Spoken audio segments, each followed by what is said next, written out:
প্রথম স্ত্রীর কথা মনে হয়ে গেছে। যেমন দেখা গেছে তার সাথে তো আমার এভাবেই এক সময় তার জন্য যাওয়া হয়েছে। তাকে বিয়ে করার সময় কিংবা তার সাথে কবুল বলার মুহূর্তগুলো, তার বিয়ের দিনগুলোর মুহূর্তগুলো, এগুলা তো ভোলা যায় না। আর সে খুব ভালো ছিল, খুব ভালো মানুষ ছিল।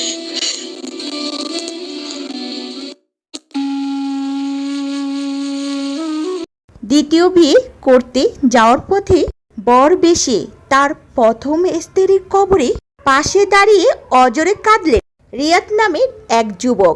আর এই ভিডিওটি নেট দুনিয়ায় ছড়িয়ে পড়তে না পড়তে লক্ষ লক্ষ মানুষের হৃদয় স্পর্শ করে। সরাসরি লাইভে কথা বললেন। দ্বিতীয় বিয়ের আগে প্রথম স্ত্রীর কবরের পাশে কান্না করা সেই যুবক কেঁদে কেঁদে কি বললেন। সবাই তো দেখছেন আমার বিয়ের একটা ভিডিও ভাইরাল হয়েছে, এই বিষয় নিয়ে একটু কথা বলতে চাইছি। তো বিয়েটা যদিও আমি ইচ্ছাকৃতভাবে করতে চাইছিলাম না, কিন্তু পরিবারের সাথে, সমাজের সাথে, আমার ফ্যামিলির জন্য করতে বাধ্য। আর একজন মুসলমান হিসেবে অবশ্যই একাকিত্ব থাকাটা খারাপ বিষয়। আর আমার যে একটা বয়স, আমার বেশি বয়স হয়নি, এই বয়সে তো আমি একাকিত্ব জিনিসটা খুবই খারাপ। আর যেহেতু আমার তাদের বিয়ে হয়ে গেছে, আমি বিয়ের ক্ষেত্রে অবশ্যই আমি প্রাধান্য দিয়েছিলাম যে আমার কারণ কোনো খারাপ কিছু না হয় বা কোনো গুণের প্রয়োজন তেমন না করি। এই কারণে আমি বিয়েটা অবশ্যই আমার 18 বছরের সময় করে করছি। তো যাক, আল্লাহর ইচ্ছা হয়েছে আমার স্ত্রী সেপ্টেম্বর মাসের 22 তারিখে ক্যান্সারে আক্রান্ত হয়ে মারা যায়। আমার তো 10 মাসের বাচ্চা আছে। বাচ্চাটা যদিও আমি পালতে চেষ্টা করছি, আজকে 7 মাস ধরে আমি নিজে পালতেছি। আমার আম্মু আব্বু একটু সাপোর্ট করতেছে। তো এখন আমার আম্মু ডায়াবেটিসের কারণে আমার আম্মুর খাওয়ার সমস্যা, আব্বুর ডায়াবেটিস, আব্বু তেমন একটা পারে না। আমি তো কাজের জন্য, বাচ্চার জন্য খাবারের ব্যবস্থা করার জন্য কিন্তু ফ্যামিলি চালাতে হলে আমি একটু বাইরে যাওয়া লাগে, যে কারণে আমি দেখা গেছে বাবুদের সময় দিতে পারি না।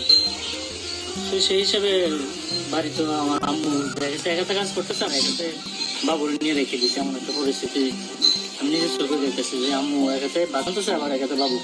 তো এই বিষয়গুলো আমার কাছেও খারাপ লাগছে। তো এই বিষয়ে আর কি সবকিছু মিলিয়ে আমার দাদি নানিরা কিংবা আমারও আত্মীয় স্বজন সবাই মিলে একটা রকমের চাপ দিতে যে বিয়ে করতে হবে, বিয়ে করতে হবে। তো যাক, আলহামদুলিল্লাহ আমিও আমার যে বর্তমান স্ত্রী, উনিও আমাকে প্রাধান্য দিয়েছে যে আমার সন্তানকে দেখবে বা আমার পরিবারকে দেখবে। সবকিছু মিলিয়ে যাক, আলহামদুলিল্লাহ সেও খুব ভালো মানুষ। তো সেই হিসাবে আমি বিয়ের জন্য প্রাধান্য দিয়েছি। তো যখন বিয়ের জন্য প্রাধান্য দিয়েছি, যখন বিয়ে করতে যাচ্ছি, তখন দেখা গেছে হয়তো গাড়িতে ওঠার পরে আমার প্রথম স্ত্রীর কথা মনে হয়ে গেছে। যেমন দেখা গেছে তার সাথে তো আমার এভাবেই এক সময় তার জন্য যাওয়া হয়েছে। তাকে বিয়ে করার সময় কিংবা তার সাথে কবুল বলার মুহূর্তগুলো, তার বিয়ের দিনগুলোর মুহূর্তগুলো, এগুলা তো ভোলা যায় না। আর সে খুব ভালো ছিল, খুব ভালো মানুষ ছিল। তার কথা কখনো বলে শেষ করা যেত না। আমি তার জন্য সবসময় দোয়া করি। আমি সবসময় তার খবরে থাকি বা তার খবর আশেপাশে, কিন্তু আমার আত্মীয় স্বজন যারা জানি সবাই আমাকে অনেক রকম দম পেত যে তুই প্রতিদিন কেন খবরে যাচ্ছি। কিন্তু আমি বলতাম যে সে যেহেতু আমার থেকে দেখেছে, কিন্তু আমি স্বামী হিসেবে তার আমার দায়িত্ব যে আমি তাকে জানাতে করবো এবং আমি নিজের নিয়ে যাবো যে আমার জানাতে একসাথে থাকবো, আবার আমাদের জানাতে দেখা হবো।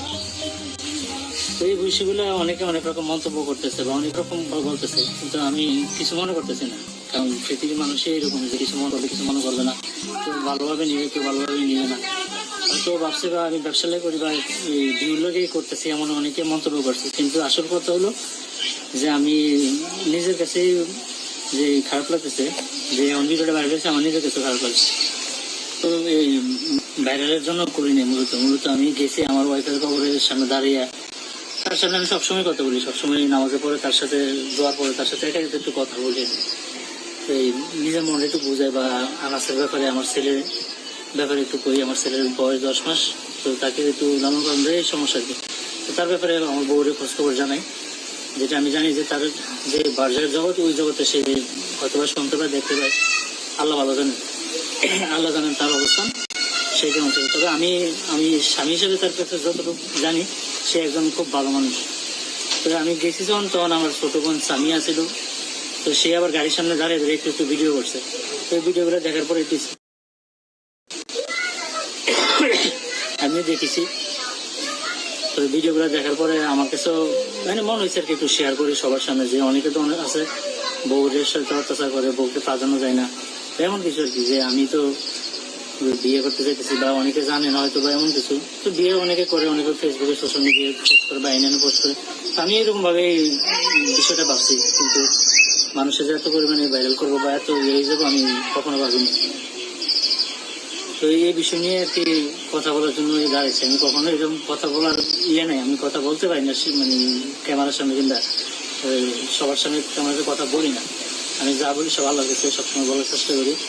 আর তার সাথে আমার প্রথম স্ত্রীর সাথে অনেক ভালো সম্পর্ক ছিল, প্রায় অনেকদিন আমাদের একটা মোটামুটি বন্ধুত্ব সম্পর্ক ছিল। তাকে আমি নিজ থেকে পছন্দ করতাম, সেও পছন্দ করতো।